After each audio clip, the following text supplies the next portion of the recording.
everybody. I am Steve Peterson. And I am Jack Hinkle. Welcome to Chops Podcast, where we talk about silencing your cell phone before every recording. We also talk about knowing your students, knowing your teaching, and knowing your content. Jack, what's on your mind today? Dude, we have 2 days left. No, we have 1 day left Yep. after today. That's Yep. it. That's it. Yep. And then Summer we're back. vacation. Yep. Except you've been working for a lot of it. You've been dialing That's how stuff you go. in. Yeah. Really important. Wow, so bad. No, it's kind of going to be refreshing to come back, I think. Okay. I think so. I was just talking to Mr. Golden today. We were talking about how we're like 1 month is kind of like right about the time your sleep schedule is like totally different. Your daily habits are different. Then you're just kind of like, oh, let's reset. Okay, we're back to school. Yeah. So it's I don't know. I think it'll be refreshing to be back. What about you? Yeah, I think it'll be fun, exciting to see what's going on here, kind of look at things in a different way. And we got a senior leadership workshop on Wednesday, and then we have new Marcher camp on Thursday, Friday, and going to go to the beach with the seniors. Beach. Yep, and we got band camp next week, and start playing those horns, start playing those drums, tossing those flags. Let's go. Left foot do first, this. kids. Most Left days, that's foot true. first. Yep. Okay. Okay, so what's on your mind besides the last day of summer? Well, Steve, part of my summer projects, part of my summer adventures is that I like to play guitar and I like to sing. And I typically do that at wineries. Mm-hmm. It's kind of the venue of choice for hiring musicians and to kind of do that whole thing. So I've been doing this for probably like 5 or 6 years. And I've had a few gigs this summer and have a few more lined up later in the summer. And I typically perform for about 3 hours. It's like a 3-hour set. So that's somewhere around like 40 songs, singing and playing. Most of them are covers. Wow, 40 songs. Maybe like 7 or 8 or songs I wrote. So it's 3 hours, and you're performing for, I don't know, anywhere between like 20 to 40 people at a time, and you got some people coming in or coming out. And sometimes it's like music to be ignored that's just like kind of in the background as you enjoy your food, drink, and talking to people you're with. Or sometimes it's more like actually like a concert, like people are like turning their chair and like watching you, listening to you. So I had 2 of those this year, and it made me really start to think about like the parallel of teaching. Okay. Because last week, about 9 days ago, I performed, and I had an audience that was pretty like disengaged. They were just kind of talking to each other, enjoying their food and drink, and I was just kind of there providing the ambiance, background music. And then yesterday I had one where it felt like I was the focus, and like people were like engaged with me and attentive to me, and it was like a totally different vibe. Neither one is like right, it's kind of like whatever the crowd wants, the crowd will get, and that's fine. But I think the one I had yesterday is more fun for me. Mm-hmm. Where it's more engaging and people talk to me in between songs or make jokes or whatever. And there's a huge parallel in teaching there because, some classes you have are not as engaging. Some are more engaging. And I would say in teaching, you do want the more engaging one. And, I'm trying to think about this as a performer because I'm the same version of myself. I play the same music every time. And I'm like, am I the variable, or are there other variables? Is it the crowd? Is it like, what is it? Yeah. So I was like thinking about kind of some of that stuff because I know for teachers, like we were talking last week, that some days you just have a really good lesson, some days you don't, and maybe it could even be the same day, and you're teaching the same class just in 2 different sections, and you have one that hits and you have one that doesn't. So I was just kind of thinking about those parallels over the last week or so, and I thought that'd be interesting to talk about on the podcast. I think that is good because you, I don't know if this happens to you, but if you kind of get the whiplash effect, if you go in on Monday and you teach a class and it goes poorly, and then the next day you go and you go, oh, like you're expecting it maybe to go, one way would be like you're expecting it to go bad again, or you just kind of like your senses are more heightened. Yeah. And then it goes great. Yes. And then the opposite could happen. You could have a great lesson and a great class on Monday. Then you kind of come in with your guard down, Mhm. and then things kind of flop.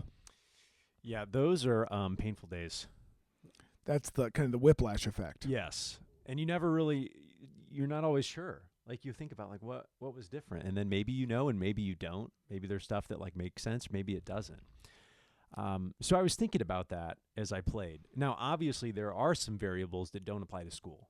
I mean, I played at two different venues with two completely different sets of people Right. in two different locations. But there were some things that totally applied to teaching that I thought was interesting, that makes sense. The venue that was less attentive had a different setup. Steve was actually there at the one yesterday. I was. Showed up. It was Kinda good cool. time. Jack was cooking. Cooking. So the first one that Steve was not there, the setup was kind of different. Like it was outside, kind of like with a covered roof, and then it had a like elevated area, almost like a platform. It's not really a stage, but it had like coffee table and like 4 little sofas. Okay. And when musicians come, they just kind of clear out the furniture and the musician sets up there. Is this outside? It is outside, but it's like covered. Okay. So I am like more removed. Yeah. Because I'm kind of like it was almost like in a cubby, and I'm elevated like probably a foot and a half off the ground compared to everybody else, and like tucked away. So that was one thing. That venue also was really full, and the outside was loud. There's like 40 or 50 people out there. In just the covered section, there's even more like out in the outdoor area, really full.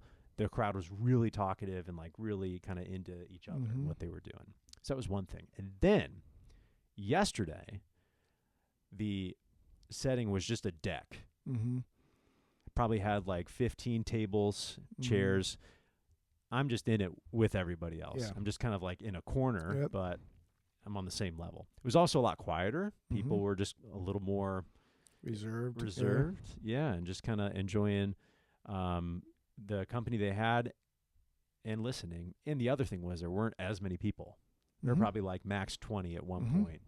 So it was like totally different vibe, which makes me think a lot about how class sizes and like the setup of your room not even probably, it does affect what's going on in your classes and how you teach. Yeah. And I think that's something that maybe we don't think about as much, like with the setup of our room, just kind of because we have what we have. You know, we kind of teach the same classes in the same room. And, you know, with a band, you can change up the seating chart, but when you perform, it's got to be what it's got to be, right? Yeah. But that's one of your favorite things to do in band is mess with the seating chart. And change that Yeah. up. How about you talk about that for a little bit? Your favorite things to do. Woo! Well, it goes back to your childhood. Like everything goes back to your childhood, Jack. Like you That was not what I was expecting him right? to say. Like, did you live in the same house for like your whole life? I did. Did you? Yes. Just about. And wasn't like one of the most exciting things you could do is like rearrange your room? Yeah. I mean, that does go a long way. And then didn't you just like to like go out of the room so you could walk back into it and say, this is awesome? And then you sit in the same chair you had, but it's like against Totally, the window yeah, now. Totally different perspective. Wild. Yeah. So I like doing that with classroom setups. I like to look at a different look at the same place and maybe have a different view, if that makes sense. Look Okay. at the same place, look at the same angle and have a different scene, Okay. you know, different students. I think that's kind of fun. It kind of breaks the energy and then creates a new one. It kind of breaks the same energy that's there and creates a new one. For better or for worse? For better, for worse. Okay. Because you don't know what's going to happen exactly. So that's kind of fun. And you kind of notice where you are as a teacher, how you look at the same thing over and over. Like maybe you have the same line of sight. So when you switch things, it makes you realize maybe where your line of sight, maybe where it's like easier, if that's right to say, just easier to look at. Maybe it's more, maybe you're like more attracted to looking at the students who are engaged. I don't know. But it just does change things around. I think about like a 20-person jazz band, and if you flip it left to right or invert it top to bottom, it looks a lot different. It sounds a lot different. And the kids notice it too. Like they notice that stuff a lot. Changes the energy. I was thinking, like, because when we performed this year, the stage setup for whatever reason was backwards in the rhythm section, was to the side of the Barry saxophone, and the Oh. kids were like, what? But I mean, they played with it and it was fine. But that was like something that we talked about the day after, was that like that was so Yeah. different. So yeah, they noticed that stuff. That's interesting. Yeah, I think that's a really good thing to do. I think it seems like teachers that more in the traditional classrooms, more in the traditional studies or the core classes with desk and chairs, certainly the classroom environment is getting more towards being a more adaptive, right? Furniture, portable things that, multi-purpose furniture that you can move around the room on wheels, or you can be in like little groups or things like that, and not just the traditional desk and chair every time in the grid of 3x8 looking the same way, or right 4x6 looking the same Right. way. So I think that is important, and we've been talking about some things also about coming up with leadership and looking to the young students and creating the kind of environment that we want, and helping students to look at things in a different way, right? You don't always look at it and you just know where your comfortable pockets of safety are, that you are encouraged to step around the room and see what you can see and hear what you can hear. And as Dr. Tim would, talk about being out of your comfort zone, right? And that's kind of when you're able to draw new connections and, new experiences. When you get out of your comfort zone, you push yourself a little bit. It's true. And one of the favorite ones that you do of mine is that when you like to take the kids and just like get them as far away from each other as possible. Yeah. In our band room, it's pretty big. You can kind of do that with a smaller band, and you Yeah. got kids in the doorways, kids like by a drinking fountain in the corner, and the vibe just totally changes. And it's usually like good and like exciting. And like I always think the kids like pay attention better when they do that. But they're further apart and they are further away from you. Yes. Further away from each other. Yeah. So yeah, that stuff, that's always interesting to me. Do So you- go ahead. Do you do that like in music theory? Not as much getting away from each other unless we're taking a test or something. Mhm. But in music theory, I might bring them up closer to the screen. Sometimes I make them sit in different chairs, like just with like different people, or we do like no chairs, or we stand based on like Mhm. singing stuff we Mhm. do.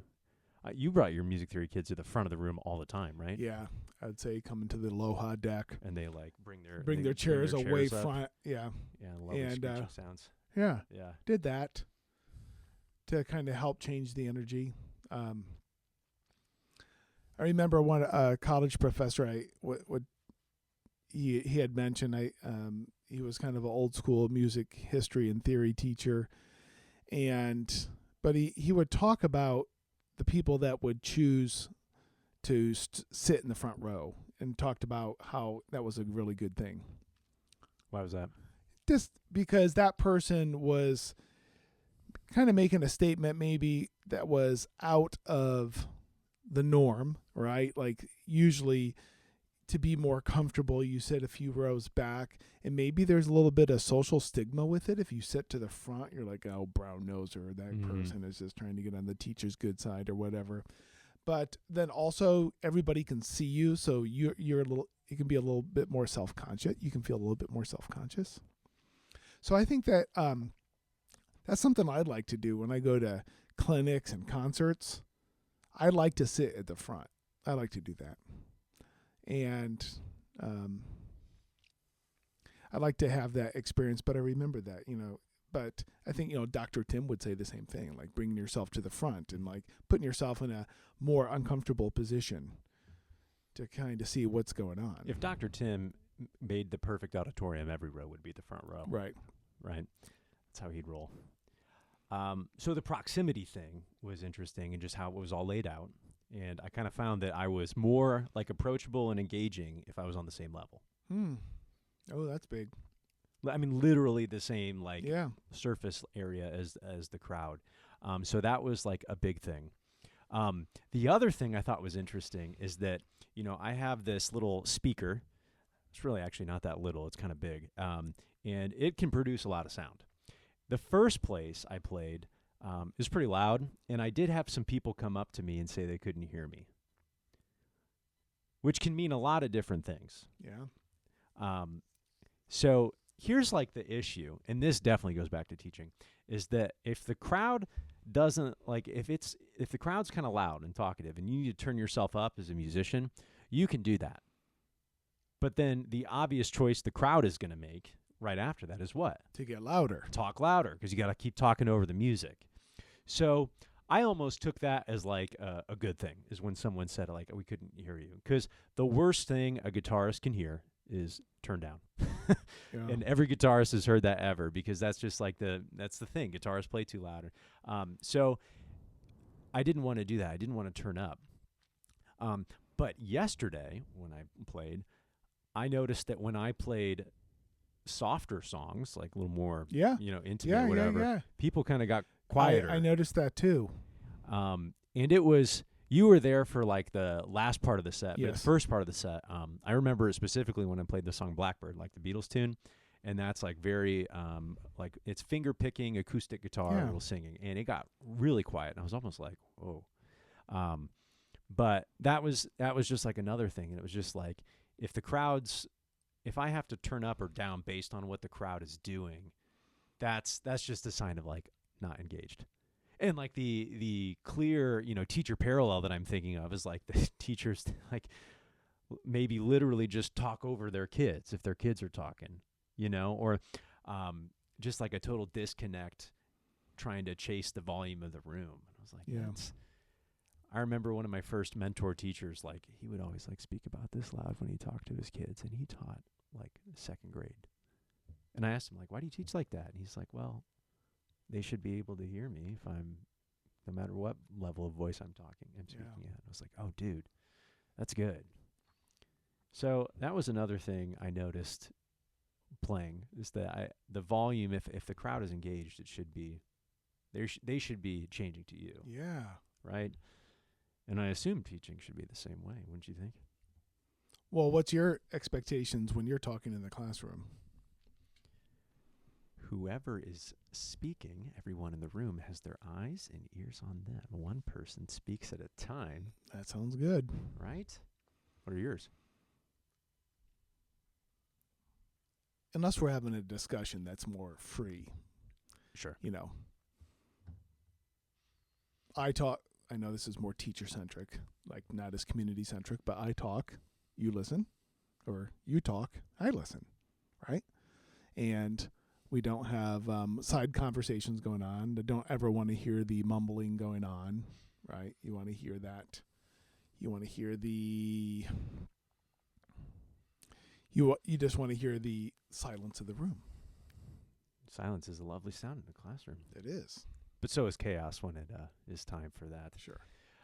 So those were like two things, the layout of the venue and then the volume level. And then the other thing was how many people were there. The first place was like jam-packed. The second place was probably like a middle level. And the middle level room was like totally with it. And the jam-packed one was like they were not engaged with me. So it just like makes you think about class sizes too, Mm-hmm. right? And it's not to say that you can't have a large group be engaged, or it's not to say that a smaller group can't ever be disengaged. But the thing that's interesting about this is that this is just like social, like behaviors put out at play. Right. There's no coaching really going on from me Right. as a musician. So you're just kind of letting see what's going to happen. And there's really no expectation. You're not declaring to the audience what your expectation is. It really doesn't matter. No. You're just playing and kind of riding the wave of what's there. Is Miles Davis the one that said it all pays the same? Yeah. Yeah. There you go. Yeah, it doesn't matter. Doesn't matter. there was a question and answer with Wynton Marsalis at one of his essentially Ellington contests. Okay, jazz trumpet player. Jazz trumpet player in New York City, Lincoln Center Jazz. He was taking a question from a young man, and the question was, well, what's more important, the listener or the musician? Like, what's most important? Sure. And he goes, his answer, the way he said it, it kind of almost sounded like a roast, but it was like so poignant and so like perfect. So I'm sure I'll butcher it, but it was something about the fact that it was, what's more important, the player or the listener? And he's like, well, the musician or the player is the first listener. Oh. Wow. So it's like the listener. But it was kind of like a backdoor, like secret cut. Like he didn't really see that coming.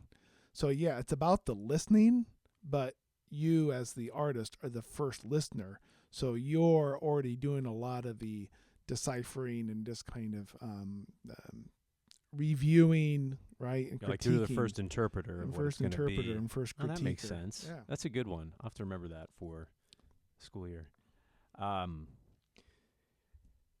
So that was like totally different vibes based on the audience and listening. Now, the other thing that I changed, and I always do change depending on what's happening, is I have a set list pre-made. Like I have, it's like all it is just like a document, and it's just got like one song per page, and all that's on there is like the lyrics of the song. I don't use chords because that would be too muddy. I just rely on muscle memory for that. And then at the top, it'll say like the song title, and I'll give myself notes. Like if I need to change something on a pedal, I'll put that in. If I need to change the tuning or like the capo thing, I'll put that in, or volume or whatever. So it's kind of all that's there. And again, it's about 40 songs, but on the list, there's probably like 43, just a couple more. And depending on kind of how things are going, that's a lot of songs. I'll swap them in and out when I Sure. need to. So I have kind of, I would say it's like a pretty wide variety of like temperature. I mean, like the like stereotypical stuff, like, Wonderwall that everyone knows, or Blackbird, Free Fall and that kind of stuff. Right. But then I also use like backtracks that I've made, and it's like literally a rock song with like, drum set, guitar, horns, whatever. L-O-L-A Lola. Yeah, I did that Right. one. Yeah, Right. That's cool. So, depending on like what the vibe is of the people there, I can do that. I felt like I could do that stuff yesterday because the crowd was with me, and I felt like I could kind of do whatever I wanted to. But the previous one, I felt like I had to kind of be more reserved and stay in like the ignored role. Okay. The ambient music. Yeah. So and I'm thinking about that in terms of like classroom stuff, is that like, I think it like there's a temperature taking, but it goes both ways. Like I'm taking the audience's temperature, but they might be taking my temperature. Yeah. And I was thinking about that too. And then, I have like the template and the order of which I'd like to go, but I usually jump around based on what I think is needed in that moment and what I think will work and what my voice needs. Sometimes I might need a break, but that like what the audience wants. Like there was one like a year ago where they were singing along to every song. There were like a couple like vacation buses that like pulled in, and there were like 30 people, and it was like a party, and they were like totally into it. So I felt like I could do a lot more of that stuff. Yeah. But then other times I feel like I have to be more reserved. To read the audience. Yeah.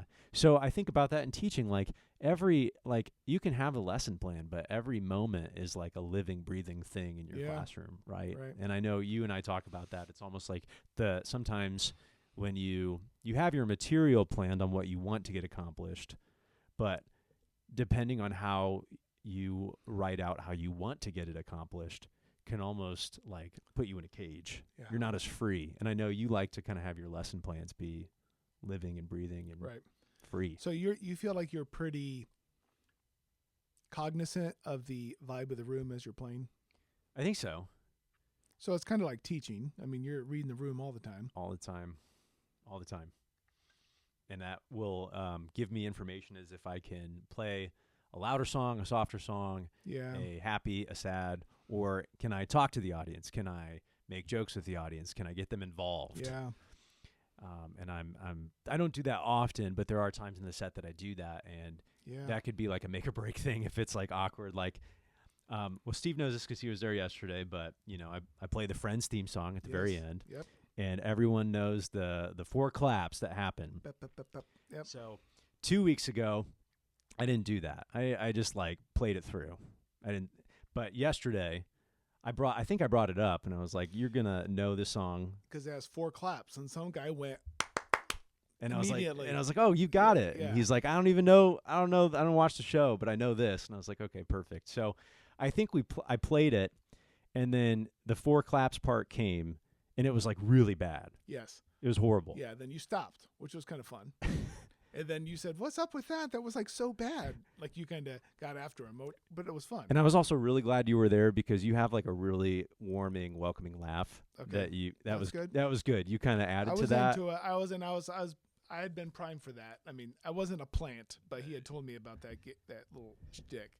So we were into it. Yes. It was fun. And then I went back and then I Yes. played it again, and it got worse. Yep. And I said it got worse, Yeah. and then it was kind of funny, and then It we was just fun. we Right. just moved on and played the rest of the things. So I didn't do any of that like 8 days ago. I did none of that because it wouldn't have mattered. So it's just like totally different, like what you can do with your classes, and it makes me think about sometimes like you just have like some like kid or kids in there with whatever you're teaching that something just clicks, and you can have Yeah. like really fun moments. Makes me Yeah. think of Scott Spradling's thing with the funeral for the bee. Yes. You know, you can't lesson plan a funeral for a bee, No, you can't. but it's just like stuff like that I think makes the temperature taking that goes both ways like really positive, and just like the vibe of the classroom can be really positive, and fun and memorable, and it makes you want to come back the next day. Yes. So those are my what's your quote, deep thoughts with the shallow teacher. Deep thoughts from a shallow teacher. Those are my deep thoughts from a shallow guitar player. Yeah. But- Well, just a shout out to Jack, because that is a lot of music. That's a lot of music, and he's got everything smoothly timed, and some of it is just the pick and guitar, right? Yeah. And then some of it's just the rhythm guitar, or you have a solo backtrack, you have a backing track going on, or a drum part going on, or horns, right? So it really changes the audio the audio presentation is kind of fun. It goes big, small, right? Yeah. Warm, cold. It's Yeah. cool. Thanks, man. Good. Shout out to Jack. You're not like on social media or anything with Jack. J Hinkle 38.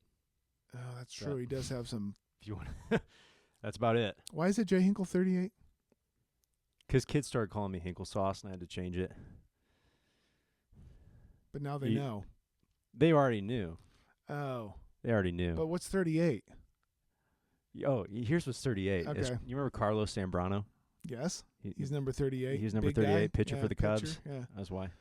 Okay. I picked that out when I was like 9, when I was like really into the Cubs, and I just like, I like this number. I'll keep it. So, yeah, Okay. that's it. Mine's Steve the Simple. Why is it Steve the Simple? I forget when that started. It was a number of years ago. I don't even know if I was teaching here at Concord. I still may have been in Kentucky. But I would sign letters. I forget how it went, but I would call myself like Steve the Strong, or Steve the Smelly, or Steve the Simple, or Steve the Silly. Like Okay. I still do that on some emails. I've gotten emails from you, you know? signed Steve the Simple. Yeah. Maybe when I've put out a lot of stuff and I'm just like, blah, blah, blah, blah, just Steve the Simple, or Steve the Stupid, or Steve the Strange, or, I don't know if I've seen any of the non-simple ones. I've always Yeah. seen Steve. Steve the Smelly. Steve the Strong, I think, was one of the OG ones. Okay. But, that's like a different vibe. Yeah, Steve the Simple. There you go. Yeah, That's a good one though. That almost sounds like you could be like a folk musician.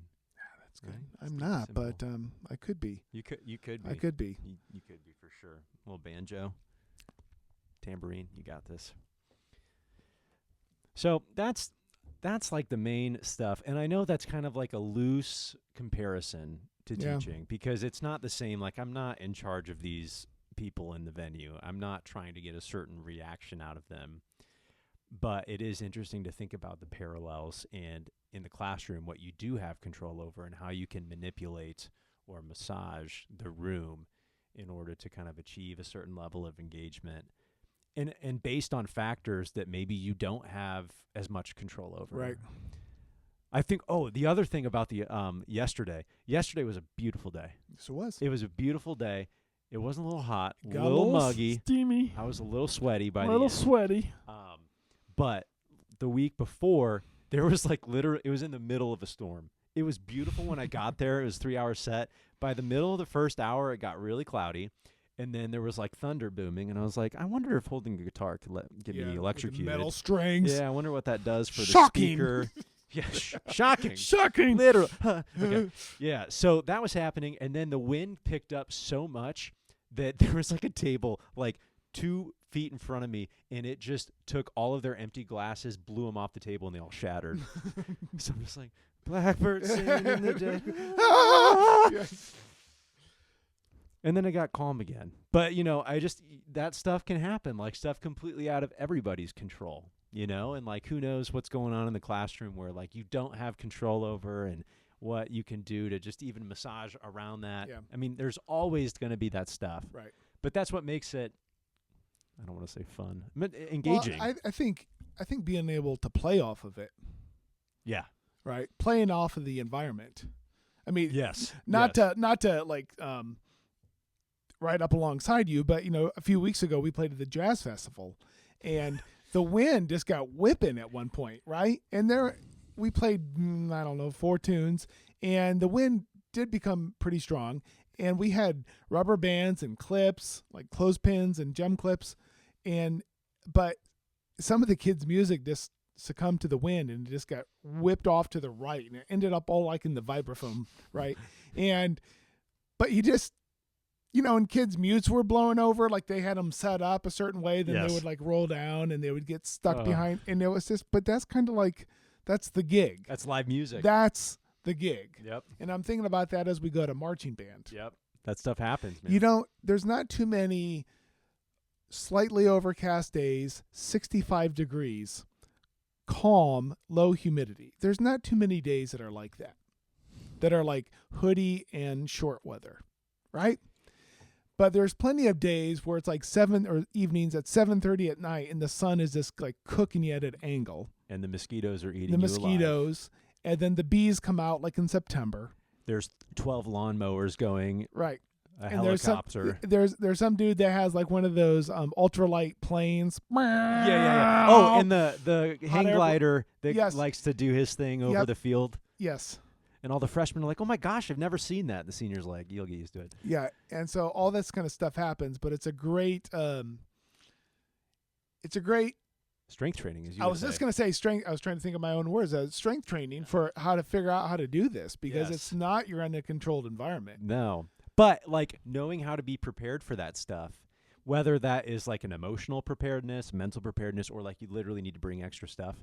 Because I had some boo-boos yesterday that Okay. were like kind of funny. You saw there was one.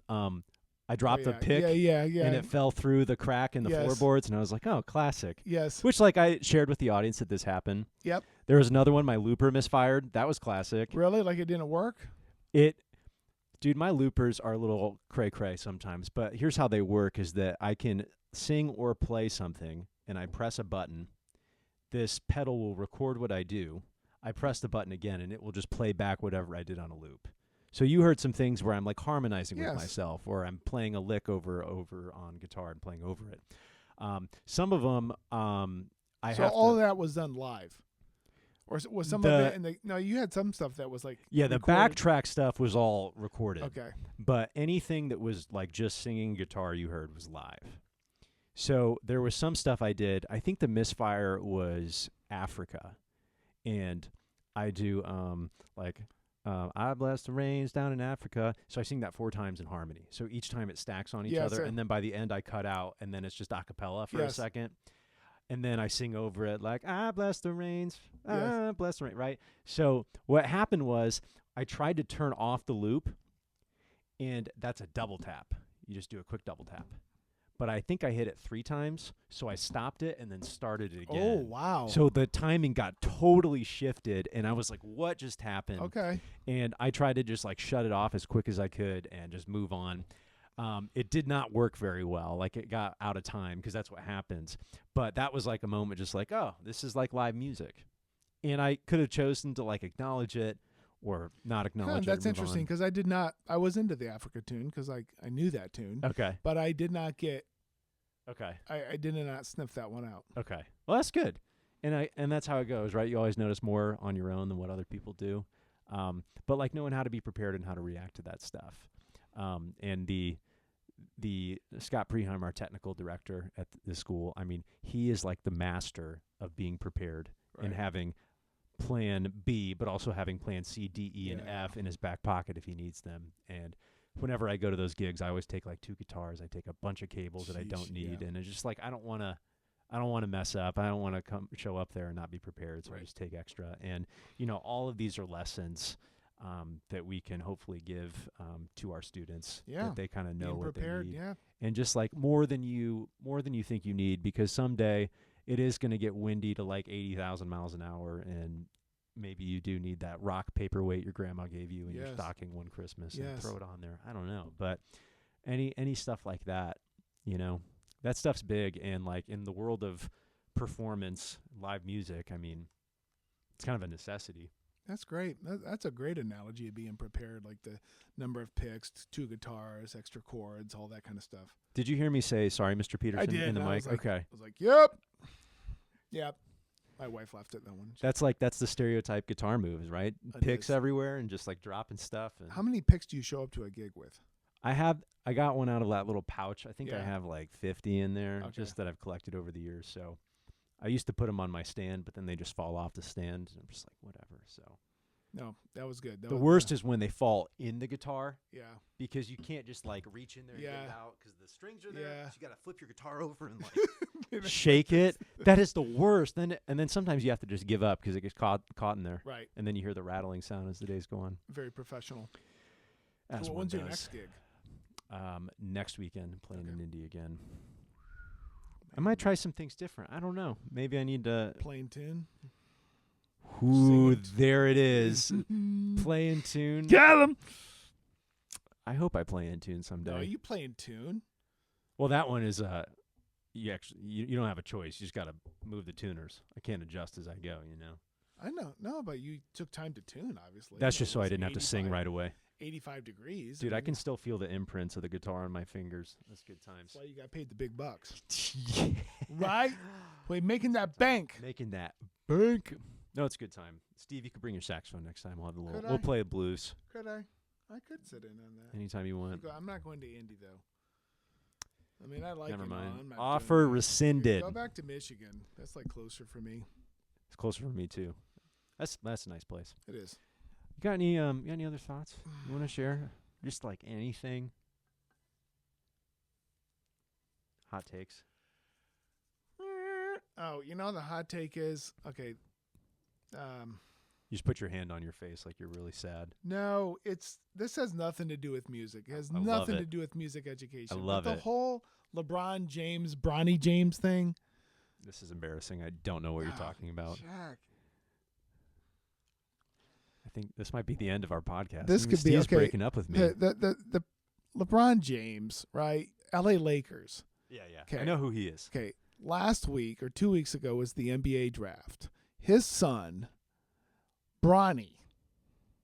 That's his name. Bronny. Short for LeBron the second. I'm thinking so. Okay. He went to the University of Southern California, had a serious heart condition, didn't play for a lot of the year as a freshman, and he had not great stats. Anyway, it was this whole thing in the sports world. And the Lakers, the team that his dad plays on, took him as the 55th pick in the second round. Is 55th bad? Well, you're towards the end of the second round. And at the end of the second round, after that, things become a little loosey-goosey. Okay. So he got put on there, and he's in the Lakers, but he's owned by the Lakers, and so he can also play with other teams that are associated with the Lakers, like do a summer league that the younger players do. But I just saw on this big thing that he like hurt his knee, so he's out for like a week. And it's like been the biggest thing about like what Bronny's gonna do, and is he gonna ever play with his dad? And then he got to play, and of course, like every time he plays, you're like Bronny James, 2 points, 2 assists, 1 rebound. You know, and other guys are getting 30 points, and they don't talk about him, but it's always about Bronny. So that kind of came up today. Bronny's. That's probably a lot of pressure, though. It's a lot. I get that, but the funny take of this was, and the people that have been like that listen to sports, but be like, so if you're playing with your son on a basketball team, be like, I had my sons as I was their teacher. Right. And they did call me dad. And it wasn't awkward, but they were trying to speculate, like in the NBA world, if Bronny and LeBron are playing on the same team and they're like calling for an alley-oop or something, they're like, Dad, I'm open. But like you're an NBA star, or you say LeBron, Mr. James.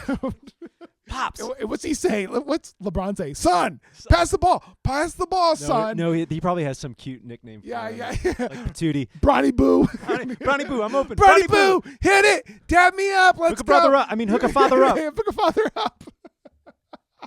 So I just thought that was kind of funny. It was not to laugh at his expense. He is injured. So, but I just thought the focus on him and the energy on him, and then like, what do you call him? Is that on Kentucky Sports Radio? They talk about that? Or Or is that like only limited to Kentucky? Yeah, most of it's Kentucky sports. Okay. Oh, this was really good too. Totally non sequitur, which is what you was okay. Yeah, whatever you We want. had a huge family party on the 4th, right? Okay. At my parents' house, and my niece has a boyfriend who is from Lexington. He went to UK. And he grew up there, and like he is totally dialed in, and he knew that I was a big UK fan, and he was reading up all on the message boards before he got there because he wanted to be able to talk with me. Wow. So time. Yeah, we got along just fine, and my sons were writing up on that, and it was fun. So your niece is like, hey, Uncle Steve, like you talk to him, Yeah. but like you gotta be informed, you gotta be educated. You can't let Uncle Steve down. So wow, good for you. So now I have a bro besides my sons that talk you. My wife's kind of a bro. I mean, she knows about Kentucky basketball, but you know. Well, you better make sure they stay together then. I know. It's a lot of work being an uncle. Well, if you like what you hear, follow us on Instagram at chops_podcast or TikTok, or you can follow us on all your favorite podcast outlets. Just simply Chops. My brother started listening to us last week. My other brother. Oh, nice. Yeah, and he hit me up at like 9 p.m. He goes, "Quick, I need the name of your podcast. I'm sitting out here in the back porch. I need the name of it. I need something to listen to." Chips. No, Chops. So I found out my uncle listens. I didn't know he listened. wow. Yeah. See, look at. We're getting the fam on there. It's good. It's good. Okay, so we're gonna record maybe later in the week, like in 48 hours. We'll record. 48. Oh, yeah. Right. Sorry. I always think it's great when we talk about when we're recording next and we're still live. That's good. Well, and it makes no It sense. helps the listeners know. They probably feel like they're a part of it. They're like, "Oh, cool. We'll see you there." Yeah. And no, it's different. It'll be at Flavor Freeze, so we'll It's have it set up. Okay. Okay. It's been good. So for Steve Peterson, Jack Hinkle. see ya.